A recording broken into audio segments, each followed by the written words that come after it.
The media is abuzz with the latest tariffs, claiming that America is alienating its allies and causing global turmoil. But is the real issue protecting American workers, or is it a challenge to the globalist agenda? Hello, and welcome to That News Show, where we discuss the latest facts, fakes, and hypocrisy as reported by the legacy media. Let's roll the tape. Now that the White House is advocating for American workers, are we suddenly the problem? Is this really what's happening, or is it a case of the mainstream media adopting a Blame America First stance? Boston, BC is likening the United States to the kid who farted at the lunch table, suggesting that President Trump's tariffs are alienating our allies. For decades, globalist trade deals have undermined our manufacturing sector, weakened the middle class, and shifted power to foreign bureaucrats. Perhaps our so-called allies are just upset because for the first time they can't exploit us. Let's do this.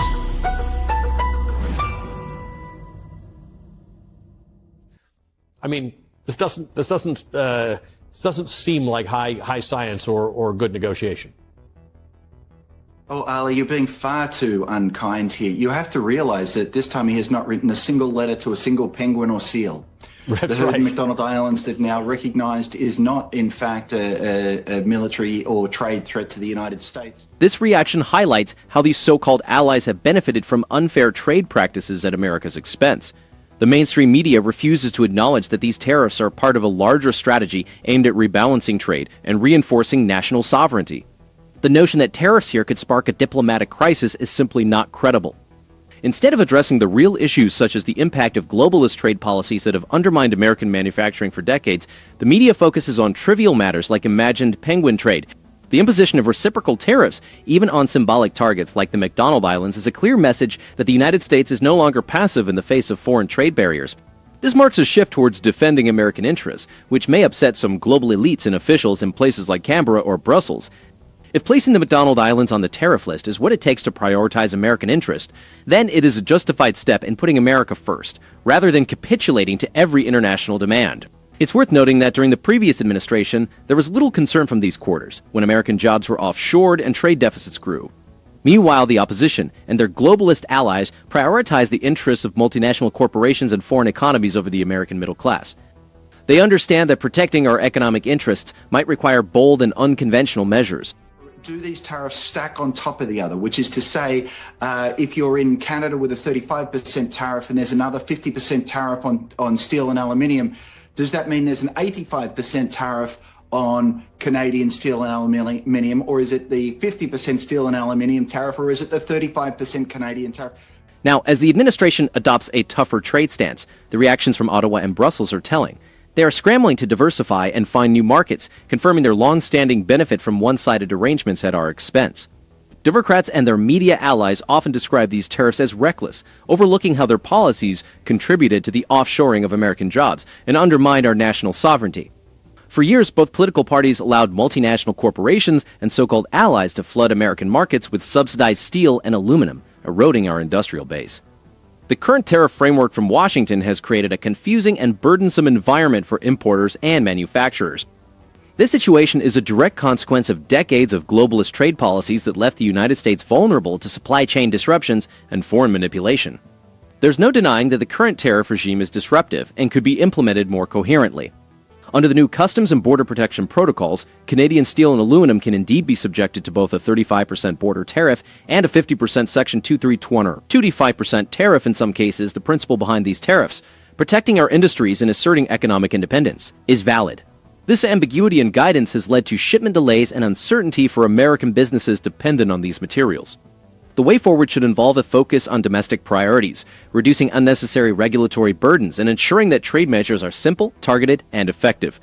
The stacking of tariffs adds unnecessary complexity for businesses, and the executive branch should streamline these measures to focus on bad actors rather than penalizing American manufacturers already struggling with inflation and supply chain issues. They claim to support American workers, yet their actions, especially under the previous administration, have shown a preference for appeasing foreign governments over protecting the American middle class. A lot of these tariffs where they're not going to do anything to help us. For instance, we now have a 50% tariff on Brazil because we, of course, don't want to do business with a country that puts in jail its insurrectionists. By concentrating almost exclusively on the costs and diplomatic tensions, and by allowing Democrats and foreign officials to dominate the narrative, the network overlooks the larger story. These tariffs are a reaction to decades of unequal trade agreements and represent a crucial, although flawed, step toward restoring American economic strength and sovereignty. There is scant recognition that our so-called allies like the European Union and Canada have long imposed their own tariffs and trade barriers while enjoying access to the American market. The coverage tends to lean on expert opinions from economists and global trade advocates who predict GDP losses and inflation, yet it rarely includes perspectives from American manufacturing or labor sectors, which have suffered most from these trade policies. These visuals effectively highlight the immediate consumer impact, but fail to place these disruptions within the context of long-standing economic imbalances, instead of attributing them solely to current administrative policies.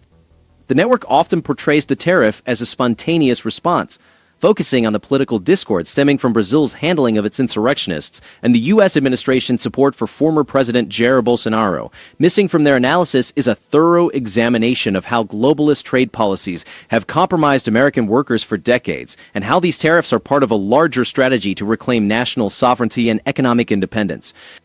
Mozambic's coverage of the new tariffs on Brazil, particularly the 50% duty, reflects a recurring theme.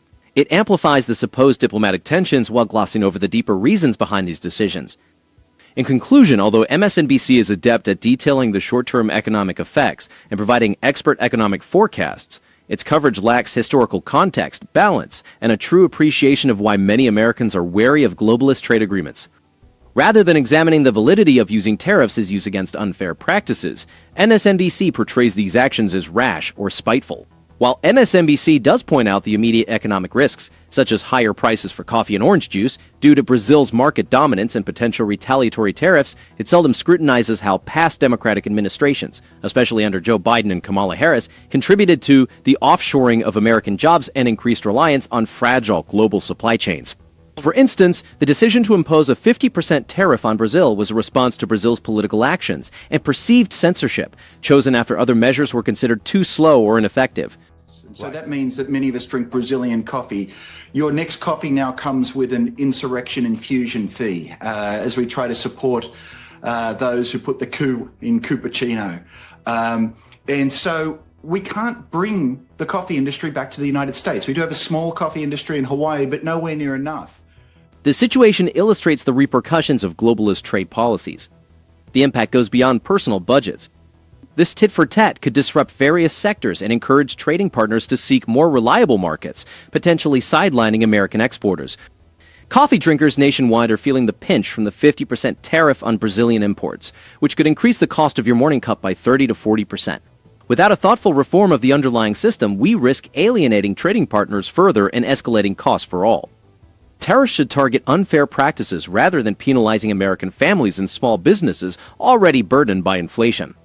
For manufacturers and retailers, this climate of increasing tariffs and regulatory uncertainty causes significant operational headaches. Picture a pie chart where 30% of our coffee supply comes from Brazil. With this segment now heavily taxed, the rest of the world can't compensate quickly enough, leading to fewer choices and higher prices across the board.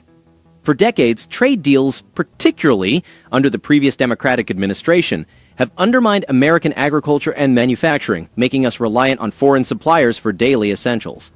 It's unrealistic to expect domestic growers to fill the gap left by Brazil in the short term due to limitations in land, labor, and climate. In conclusion, while protecting American industries is crucial, the approach needs to be precise and strategic. Now, with the administration adopting a tougher stance, there's quick criticism about rising prices, yet there's little acknowledgement of how these vulnerabilities were self-inflicted. Brazil has already promised reciprocal tariffs on American goods, potentially affecting not just coffee, but other essentials like orange juice, of which more than half of our imports come from Brazil. That's another interesting spin by the news media. Once again, we're told that advocating for American workers is a threat to our so-called allies. Now, with President Trump at the helm, we finally have leadership that prioritizes America. The media's outrage over tariffs is merely another effort to shield global corporations and maintain a failed status quo that has devastated our towns. Perhaps it's because those who protest the loudest stand to lose the most. Why should defending our own country be controversial? For decades, these allies have benefited from our open markets at the expense of our middle class. What do you think? Give us your thoughts below, plus don't forget to like and subscribe. We'll be back with more soon.